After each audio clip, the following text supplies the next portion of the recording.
Linking up. This is probably one of the more complex of the discussion skills that we're looking for here. And honestly, I haven't heard a single, I can't remember anyway, hearing a single eighth grader this year actually use this skill at all. So really, everyone's a beginner at this as far as I'm concerned. The closest I've heard so far is when a student mentions another student's name in the discussion. So it says, I agree with Betty about, and maybe mentions what it was or just says the person's name and then goes on with what it was they were thinking. That's not really what linking up is, and it's such an important thing to make really good discussions. So let me tell you exactly how to do this. So I bring this up on my screen. Now, one good thing about linking up, and this is why it's really good for folks trying to speak up, is you don't have to add new information. Okay? If you're linking up, you're just connecting, showing that you listened and rewording things that other students have said. So that's why it's a really good pair up for folks who are maybe just competent or less than that with the speaking up. But also it's something that just anyone can do anyway. So one thing you'll have to do specifically is you're going to need to wait a few minutes into the discussion. Listen to what other folks are saying, or else you have nothing to link. So you can't link up at the very beginning of the discussion. You got to wait for a few people to speak. So that's one thing. Now, while you're waiting, you might jot some things down, which kind of fits with the write-up.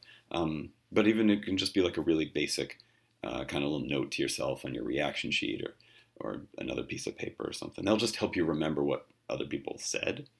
It may help you, maybe you can do like a little brain frame or other kind of outline of the things that you're hearing. So you need to have the ingredients to link up. So that means, like I said, you got to wait a little bit and you got to sort of collect those either in your head or on a piece of paper. When you do, okay, here's what it's going to sound like.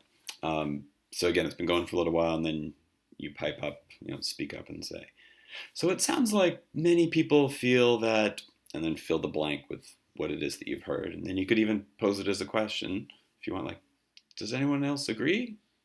And let the discussion go from there. You don't have to do it with the question. Again, it could be something like, seems like a lot of people are saying that da da da, like whatever it is, and just let that comment sort of like drop and see where it goes. And see where it goes. So what you've done is you've now shown all those people who said that kind of thing, ooh, hey, someone was listening to me, which is a nice feeling to have. You've made a good contribution, and maybe again you've sort of helped to put things. Now, even if you're wrong, you've given someone else something to say and to note. So here's another specific kind of thing you could say. You could see, I noticed that I'll use the name again, Betty.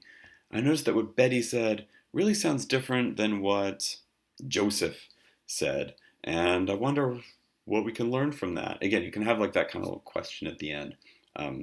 You can just let the statement sort of drop in that case, but we might not know quite what to do with that unless it's really kind of obvious, right?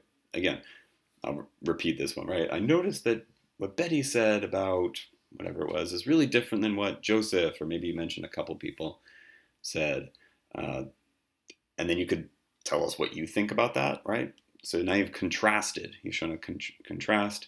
The other one was like a comparison or sort of a summary.